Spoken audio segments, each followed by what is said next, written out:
ಸಾಮಾನ್ಯವಾಗಿ ರಸ್ಮಲೈ ಎಲ್ಲರಿಗೂ ಗೊತ್ತೇ ಇದೆ, ಆದರೆ ಈ ಕ್ಯಾರೆಟ್ ಟ್ವಿಸ್ಟ್ ನೋಡಿ ನೀವು ಶಾಕ್ ಆಗ್ತೀರಾ. ಅದು ನೋಡೋದಕ್ಕೆ ಮಾತ್ರ ಅಲ್ಲ, ತಿನ್ನೋದಕ್ಕೂ ಸೂಪರ್ ಸಾಫ್ಟ್, ಜ್ಯೂಸಿ ಮತ್ತು ರಿಚ್ ಟೇಸ್ಟ್ ಇರುತ್ತೆ.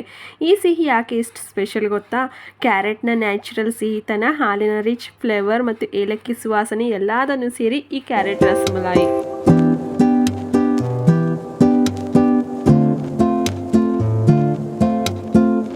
ಹಾಯ್ ಆಲ್, ನಮಸ್ಕಾರ ಎಲ್ಲರಿಗೂ and welcome back to show ಮತ್ತು ಬೀದರ್ ಯೂಟ್ಯೂಬ್ ಚಾನಲ್. ಯಾರಾದರೂ ಈ ವಿಡಿಯೋ ಮೂಲಕ ನನ್ನ ಚಾನಲ್ನ ಫಸ್ಟ್ ಟೈಮ್ ನೋಡ್ತಾ ಇದ್ದರೆ ದಯವಿಟ್ಟು ಒಂದ್ಸಲ ಸಬ್ಸ್ಕ್ರೈಬ್ ಮಾಡಿಕೊಂಡು ವಿಡಿಯೋನ ನೋಡ್ಕೊಳ್ಳಿ. ಹಾಗೆ ವಿಡಿಯೋ ಸ್ಕಿಪ್ ಮಾಡಿದೆ ಕೊನೆವರೆಗೂ ನೋಡಿ. ಇಷ್ಟ ಆದರೆ ಲೈಕ್ ಮಾಡೋದನ್ನು ಮರಿಬೇಡಿ ಮತ್ತು ಪಕ್ಕದಲ್ಲಿರೋ ಬೆಲ್ ಐಕನ್ನು ಒಂದ್ಸಲ ಪ್ರೆಸ್ ಮಾಡಿ, ಬಿಕಾಸ್ ನಾನು ಹಾಕೋ ಪ್ರತಿಯೊಂದು ಹೊಸ ವಿಡಿಯೋ ಫಸ್ಟ್ ನೋಟಿಫಿಕೇಷನ್ ನಿಮಗೆ ಬರುತ್ತೆ. ಇವತ್ತು ನಾನು ನೋಡೋಕ್ಕಷ್ಟೇ ಇಲ್ಲ, ತಿನ್ನೋಕ್ಕೂ ಸಹ ತುಂಬಾ ಸಾಫ್ಟ್ ಆ್ಯಂಡ್ ಕ್ರೀಮಿಯಾಗಿರೋ ಕ್ಯಾರೆಟ್ ರಸ್ಮಲೈ ರೆಸಿಪಿಯೊಂದಿಗೆ ಬಂದಿದ್ದೀನಿ. ಇಲ್ಲಿ ನಾನು ಅರ್ಧ ಲೀಟರ್ ಆಗೋಷ್ಟು ಆರೆಂಜ್ ಕಲರ್ ನಂದಿನಿ ಹಾಲನ್ನ ತೊಗೊಂಡಿದ್ದೀನಿ. ಹಾಲನ್ನ ಚೆನ್ನಾಗಿ ಇಲ್ಲಿ ನಾವು ಕಾಯಿಸ್ಕೋಬೇಕಾಗುತ್ತೆ. ಅಂದರೆ ಹಾಲಿನ ಕ್ವಾಂಟಿಟಿ ಅರ್ಧ ಆಗೋವರೆಗೂ ನಾವಿಲ್ಲಿ ಹಾಲನ್ನ ಕಾಯಿಸ್ಕೋಬೇಕಾಗುತ್ತೆ. ಇತ್ತೀಚೆಗಂತೂ ತುಂಬಾ ವೈರಲ್ ಆಗ್ತಿರೋ ಈ ಕ್ಯಾರೆಟ್ ರಸ್ಮಲೈ ಒಂದ್ಸಲ ತಿಂದರೆ ಪದೇ ಪದೇ ತಿನ್ನಬೇಕು ಅಂತ ಅನ್ನಿಸ್ತಾನೆ ಇರುತ್ತೆ. ಮಾಡೋದು ಸಹ ತುಂಬಾ ಸುಲಭ, ಕ್ವಿಕ್ ಆ್ಯಂಡ್ ಈಸಿ ರೆಸಿಪಿ ಅಂತಲೇ ಹೇಳ್ಬೋದು. ತುಂಬಾ ಕಡಿಮೆ ಸಮಯದಲ್ಲಿ ತುಂಬಾ ಕ್ರೀಮಿ ಆ್ಯಂಡ್ ಟೇಸ್ಟಿಯಾಗಿರೋ ರಸ್ಮಲೈ ನಾವು ಆರಾಮಾಗಿ ಮಾಡ್ಕೋಬೋದು. ಈ ಥರ ರಸ್ಮಲೈ ನೀವು ಒಂದ್ಸಲ ಟೇಸ್ಟ್ ಮಾಡಿ ನೋಡಿ. ಆಚೆ ಕಡೆಯಿಂದ ರಸ್ಮಲೈ ತರೋದು ತಿನ್ನೋದು ಎಲ್ಲನೂ ಮರ್ತು ಬಿಡ್ತೀರಾ. ನೋಡ್ಬೋದು ನೀವು, ಇವಾಗ ಹಾಲು ಒಂದು ಸ್ವಲ್ಪ ಗಟ್ಟಿ ಆಗ್ತಾ ಬಂದಿದೆ, ಹಾಗೆ ಕಡಿಮೆ ಕೂಡ ಆಗಿದೆ. ಇವಾಗ ನಾನು ಇಲ್ಲಿ ಒಂದು 4-5 ಸ್ಪೂನ್ ಆಗೋಷ್ಟು ಕಂಡೆನ್ಸ್ ಮಿಲ್ಕನ್ನು ಸೇರಿಸ್ಕೊತಾ ಇದ್ದೀನಿ. ಕಂಡೆನ್ಸ್ ಮಿಲ್ಕು ನಾನು ಮನೇಲೇ ಮಾಡ್ಕೊಂಡಿರೋದು. ಈಗಾಗಲೇ ಇದ್ರ ವಿಡಿಯೋನು ನಾನು ಯೂಟ್ಯೂಬ್ ಚಾನಲಲ್ಲಿ ಅಪ್ಲೋಡ್ ಮಾಡಿದ್ದೀನಿ. ಇಂಟ್ರೆಸ್ಟ್ ಇದ್ದರೆ ಒಂದ್ಸಲ ಚೆಕ್ ಮಾಡಿ ನೋಡಿ. ಡಿಸ್ಕ್ರಿಪ್ಷನ್ ಬಾಕ್ಸಲ್ಲಿ ಲಿಂಕ್ ಹಾಕಿರ್ತೀನಿ. ಹಾಲು ಚೆನ್ನಾಗಿ ಕಾಯಿಸ್ಕೊಂಡು ಕಂಡೆನ್ಸ್ ಮಿಲ್ಕ್ ಹಾಕಿದ ಮೇಲೆ ಫ್ಲೇವರ್ಗೋಸ್ಕರ ನಾನಿಲ್ಲಿ ಒಂದು 2-3 ಏಲಕ್ಕಿನ ಜಜ್ಜಿಬಿಟ್ಟು ಸೇರಿಸ್ಕೊತಾ ಇದ್ದೀನಿ. ಹಾಲಿನ ಕ್ವಾಂಟಿಟಿ ನೋಡ್ಬೋದು, ಅರ್ಧದಷ್ಟಾಗಿದೆ, ಕಡಿಮೆ ಕೂಡ ಅನ್ನಿಸ್ತಾ ಇದೆ. ಇಷ್ಟಾದರೆ ಸಾಕು. ಇವಾಗ ಗ್ಯಾಸ್ನ ಆಫ್ ಮಾಡಿಕೊಂಡು ಇದನ್ನು ಒಂದು ಕಡೆ ತಣ್ಣಗಾಗೋಕೆ ಎತ್ತಿಡ್ತಾ ಇದ್ದೀನಿ. ಇನ್ನೊಂದು ಕಡೆ ಇವಾಗ ಒಂದು 4 ಫ್ರೆಶ್ ಕ್ಯಾರೆಟ್ನ ತೊಗೊಂಡಿದ್ದೀನಿ. ಇದನ್ನು ಇವಾಗ ಸಣ್ಣದಾಗಿ ಕಟ್ ಮಾಡ್ಕೊತಾ ಇದ್ದೀನಿ. ನೀವು ಕಂಡೆನ್ಸ್ ಮಿಲ್ಕ್ ಇಲ್ಲ ನಿಮ್ಮ ಹತ್ರ ಅಂತಂದರೆ ಅಲ್ಲಿ ನೀವು ಮಿಲ್ಕ್ ಪೌಡರ್ ಇಲ್ಲ ಅಂತಂದರೆ ಕಸ್ಟರ್ಡ್ ಪೌಡರ್ ಕೂಡ ಸೇರಿಸ್ಕೋಬೋದು. ಆಪ್ಷನಲ್ಲು ಈ 3ರಲ್ಲಿ ಕಂಡೆನ್ಸ್ ಮಿಲ್ಕು, ಮಿಲ್ಕ್ ಪೌಡರು ಅಥವಾ ಕಸ್ಟರ್ಡ್ ಪೌಡ್ರ್, ಈ 3ರಲ್ಲಿ ಯಾವ್ದು ಬೇಕಾದರೂ ನೀವು ಸೇರಿಸ್ಕೋಬೋದು. ಹಾಗೆ ಕುಕ್ಕಿಂಗು, ಹೋಮ್ ಡೆಕೋರು, ಟ್ರಾವೆಲಿಂಗ್ಸು ಅಥವಾ ಹೆಲ್ತ್ ಟಿಪ್ಸ್ನಲ್ಲಿ ಇಂಟ್ರೆಸ್ಟ್ ಇದ್ದವರು ಮಿಸ್ ಮಾಡಿದೆ ನನ್ನ ಚಾನಲ್ನ ಸಬ್ಸ್ಕ್ರೈಬ್ ಮಾಡ್ಕೊಳ್ಳಿ. ಯಾಕಂದರೆ ನಾನು ವೀಡಿಯೋಗಳನ್ನ ಮಾಡೋದು ಈ ಟಾಪಿಕ್ಸ್ಗಳನ್ನ ಇಟ್ಕೊಂಡು. ಕ್ಯಾರೆಟ್ನ ಈ ಥರ ಸಣ್ಣದಾಗಿ ಕಟ್ ಮಾಡಿಕೊಂಡು ಇದನ್ನೆಲ್ಲ ಇವಾಗ ನಾನು ಒಂದು ಮಿಕ್ಸಿ ಜಾರ್ಗೆ ಸೇರಿಸ್ಕೊತಾ ಇದ್ದೀನಿ. ಚಿಕ್ಕವರಿಂದ ದೊಡ್ಡರವರೆಗೂ ಎಲ್ಲರೂ ಸಹ ತುಂಬಾ ಇಷ್ಟಪಟ್ಟು ತಿನ್ನೋಂಥ ರೆಸಿಪಿ ಅಂತಲೇ ಹೇಳ್ಬೋದು. ಹಾಗೆ ಹೆಲ್ದಿ ರೆಸಿಪಿ ಕೂಡ ಆಗಿರುತ್ತೆ ಇದು. ಇದ್ರ ಜೊತೆಗೆ ನಾನು ಒಂದು 2 ಸ್ಪೂನ್ ಆಗೋಷ್ಟು ಸಕ್ಕರೆನ ಸೇರಿಸ್ಕೊತೀನಿ. ಸ್ವೀಟು ನಿಮ್ಮ ಟೇಸ್ಟ್ಗೆ ಅನುಗುಣವಾಗಿ ಹೆಚ್ಚು ಕಡಿಮೆ ಮಾಡ್ಕೋಬೋದು. ಆಲ್ರೆಡಿ ಕ್ಯಾರೆಟು ಸ್ವೀಟ್ ಆಗಿರೋದ್ರಿಂದ ಸಕ್ಕರೆ ಅಷ್ಟೊಂದು ಜಾಸ್ತಿ ಏನೂ ಬೇಕಾಗಿರಲ್ಲ. ಹಾಗೆ ಒಂದು ಅರ್ಧ ಕಪ್ ಅಷ್ಟು ಹಾಲನ್ನು ನಾನಿಲ್ಲಿ ಸೇರಿಸ್ಕೊಂಡು ನುಣ್ಣಗೆ ರುಬ್ಕೊತಿದ್ದೀನಿ. ಹಾಗೆ ನೀವು ಇಲ್ಲಿ ಹಾಲು ಜಾಸ್ತಿ ಏನು ಸೇರಿಸ್ಕೊಳ್ಳೋಕೆ ಹೋಗಬೇಡಿ. ಹಾಲು ಜಾಸ್ತಿ ಸೇರಿಸ್ಕೊಂಡ್ರೆ ನಮಗೆ ಮಾಡೋಕ್ಕೂ ಲೇಟ್ ಆಗುತ್ತೆ ಸ್ವೀಟು. ನೋಡಿಕೊಂಡು ಒಂದು ಸ್ವಲ್ಪನೇ ಹಾಲನ್ನ ಸೇರಿಸ್ಕೊಂಡ್ರೆ ಬೇಗನೆ ಆಗಿಬಿಡುತ್ತೆ ಸ್ವೀಟು. ಇವಾಗ ಒಂದು ಪ್ಯಾನ್ನ ಇಟ್ಕೊಂಡು ಅದಕ್ಕೆ ಒಂದು 2 ಸ್ಪೂನ್ ಆಗೋಷ್ಟು ತುಪ್ಪನ ಸೇರಿಸ್ಕೊಂಡು ರುಬ್ಬಿಟ್ಕೊಂಡಿದ್ವಲ್ಲ ಕ್ಯಾರೆಟ್ನ ಇದಕ್ಕೆ ಸೇರಿಸ್ಕೊತಾ ಇದ್ದೀನಿ. ಈ ಕ್ಯಾರೆಟ್ ರಸ್ಮಲೈನ ನೀವು ಮಾಡಿಬಿಟ್ಟು ಯಾರಿಗಾದ್ರೂ ಟೇಸ್ಟ್ ಮಾಡೋಕ್ಕೆ ಕೊಟ್ಟರೆ ಇದು ಯಾವುದರಿಂದ ಮಾಡಿರೋದು ಅಂತ ಗೆಸ್ ಮಾಡಿ ಅಂತ ಹೇಳಿದ್ರೆ ಖಂಡಿತವಾಗ್ಲೂ ಗೆಸ್ ಮಾಡೋಕ್ಕಾಗಲ್ಲ. ಯಾಕಂದರೆ ನನ್ನ ಹಸ್ಬೆಂಡ್ಗೆ ನಾನು ಕ್ಯಾರೆಟ್ ರಸ್ಮಲೈನ ಕೊಟ್ಬಿಟ್ಟು ಏನಿದು ಗೆಸ್ ಮಾಡೋ ಅಂತಂದರೆ ರಸ್ಮಲೈ ಅಂತ ಹೇಳಿದರು, ಆದರೆ ಕ್ಯಾರೆಟಿಂದ ಹೆಲ್ದಿಯಾಗಿ ಮಾಡಿರೋ ರಸ್ಮಲೈ ಅಂತ ಅವ್ರಿಗೆ ಒಂಚೂರು ಗೆಸ್ ಮಾಡೋಕ್ಕಾಗಲಿಲ್ಲ. ಟೇಸ್ಟ್ ಮಾತ್ರ ಸಖತ್ತಾಗಿತ್ತು ಅಂತ ಹೇಳ್ತಾಯಿದ್ರು. ಇವಾಗ ಎಲ್ಲನೂ ಸೇರಿಸ್ಕೊಂಡು ನೀಟಾಗಿ ಒಂದು 2-3 ನಿಮಿಷ ಕಲರ್ ಚೇಂಜ್ ಆಗೋವರೆಗೂ ನಾವಿಲ್ಲಿ ಫ್ರೈ ಮಾಡ್ಕೋಬೇಕಾಗುತ್ತೆ. ಅಂದರೆ ಕ್ಯಾರೆಟ್ನಲ್ಲಿರೋ ಹಸಿ ವಾಸನೆ ಹೋಗೋವರೆಗೂ ಒಂದು ಸ್ವಲ್ಪ ನೀರೆಲ್ಲ ಬೇಯ್ದುಬಿಟ್ಟು ಕ್ಯಾರೆಟು ಒಂದು ಸ್ವಲ್ಪ ಗಟ್ಟಿ ಆಗೋವರೆಗೂ ನಾವಿಲ್ಲಿ ಫ್ರೈ ಮಾಡ್ಕೋಬೇಕಾಗುತ್ತೆ.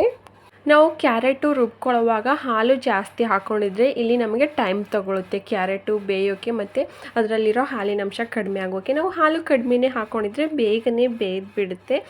ಒಂದು 2-3 ನಿಮಿಷದ ಒಳಗಡೆ ನಾವಿಲ್ಲಿ ಕ್ಯಾರೆಟ್ನ ಫ್ರೈ ಮಾಡ್ಕೋಬೋದು. ಹಾಗೆ ಕ್ಯಾರೆಟು ತಳ ಅಂಟ್ಕೋತಾ ಇದ್ದರೆ ಇನ್ನೊಂದು ಸ್ವಲ್ಪ ತುಪ್ಪನ ನೀವಿಲ್ಲಿ ಸೇರಿಸ್ಕೊಂಡು ಚೆನ್ನಾಗಿ ಫ್ರೈ ಮಾಡ್ಕೋಬೇಕಾಗುತ್ತೆ. ಕಂಟಿನ್ಯೂಸ್ ಆಗಿ ಮಿಕ್ಸ್ ಮಾಡಿಕೊಂಡು ಈ ಕ್ಯಾರೆಟ್ನ ತುಪ್ಪದಲ್ಲಿ ಫ್ರೈ ಮಾಡ್ಕೋತಾ ಇದ್ರೇ ಮನೆಯೆಲ್ಲ ಗಮ್ ಅಂತ ವಾಸನೆ ಬರ್ತಾ ಇರುತ್ತೆ.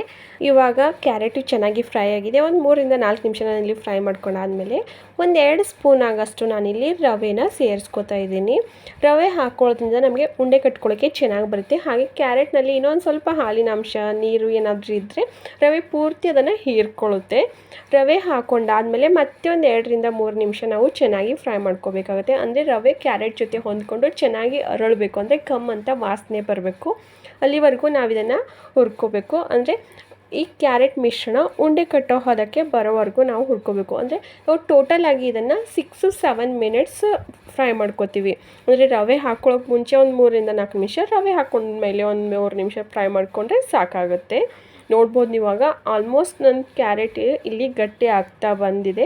ನಾವು ಇದನ್ನು ಉಂಡೆ ಕಟ್ಬೋದು ಅಂತ ಅನ್ನಿಸಿದ್ರೆ ನಾವು ಗ್ಯಾಸ್ನ ಆಫ್ ಮಾಡ್ಕೋಬೇಕು. ಇಲ್ಲಿ ನಾನು ಗ್ಯಾಸ್ನ ಆಫ್ ಮಾಡಿಕೊಂಡು ಇದನ್ನು ತಣ್ಣಗಾಗೋಕೆ ಬಿಡ್ತಾಯಿದ್ದೀನಿ.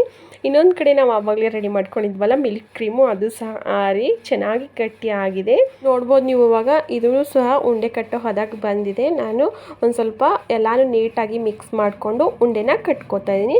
ನಿಮಗೆ ಇಲ್ಲಿ ಜಾಸ್ತಿ ಗಟ್ಟಿ ಏನಾದರೂ ಅನ್ನಿಸ್ತಾ ಇದ್ದರೆ ಒಂದು ಸ್ವಲ್ಪ ಹಾಲು ಬಿಸಿ ಮಾಡಿಕೊಂಡು ಸೇರಿಸ್ಕೋಬೋದು. ಇಲ್ಲ ಒಂದು ಸ್ವಲ್ಪ ತೆಳುವಾಗಿದೆ ಉಂಡೆ ಕಟ್ಟೋಕೆ ಬರ್ತಾ ಇಲ್ಲ ಅಂತಂದರೆ ಇನ್ನೊಂದು ಸ್ವಲ್ಪ ನೀವು ಫ್ರೈ ಮಾಡ್ಕೋಬೇಕಾಗುತ್ತೆ. ಹಾಗೆ ಇಲ್ಲಿ ಒಂದು 7-8 ಪೀಸ್ ತಾನೇ ಈ ಥರ ಸಣ್ಣದಾಗಿ ಪೀಸ್ ಮಾಡ್ಕೊಂಡು ಇಟ್ಕೊಂಡಿದ್ದೀನಿ. ಅಂದರೆ ರಸಮಲೈ ಮೇಲೆ ಹಾಕ್ತಾರೆ ನೋಡಿ, ಆ ಥರ ಹಾಕೋಕ್ಕೆ.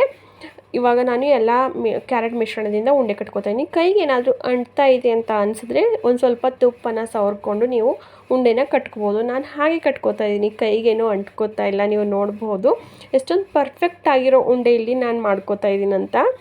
ನಂಗೆ ಅಡುಗೆನೇ ಮಾಡೋಕ್ಕೆ ಬರಲ್ಲಪ್ಪ, ಇನ್ನು ಸ್ವೀಟ್ ಎಲ್ಲಿಂದ ಮಾಡೋದು ಅಂತ ಅನ್ನೋರು ಕೂಡ, ಫಸ್ಟ್ ಟೈಮ್ ಮಾಡೋರು ಕೂಡ ಈ ಸ್ವೀಟ್ನ ಆರಾಮಾಗಿ ಮಾಡ್ಕೋಬೋದು. ಯಾವುದೇ ಮಿಸ್ಟೇಕ್ ಕೂಡ ಆಗಲ್ಲ, ತುಂಬಾ ಪರ್ಫೆಕ್ಟಾಗಿ ರೆಡಿ ಆಗೋಗುತ್ತೆ. ಇನ್ನು ಮಕ್ಕಳಿಗಂತೂ ಈ ಥರ ಸ್ವೀಟ್ ಮಾಡಿಕೊಟ್ರೆ ತುಂಬಾ ಇಷ್ಟಪಟ್ಟು ತಿಂತಾರೆ. ಯಾಕಂದರೆ ತುಂಬಾ ಕಲರ್ಫುಲ್ ಆಗಿರುತ್ತೆ. ಹಾಗೆ ನಾವು ಇದನ್ನು ಕೋಲ್ಡಾಗಿ ಫ್ರಿಜ್ಜಲ್ಲಿ ಇಟ್ಬಿಟ್ಟು ಕೊಟ್ಟರೆ ಅವ್ರಿಗೆ ಐಸ್ ಕ್ರೀಮ್ ಥರ ಫೀಲ್ ಆಗುತ್ತೆ. ತುಂಬಾ ಇಷ್ಟಪಟ್ಟು ತಿಂತಾರೆ. ಹಾಗೆ ಹೆಲ್ದಿಯಾಗೂ ಕೂಡ ಇರುತ್ತೆ.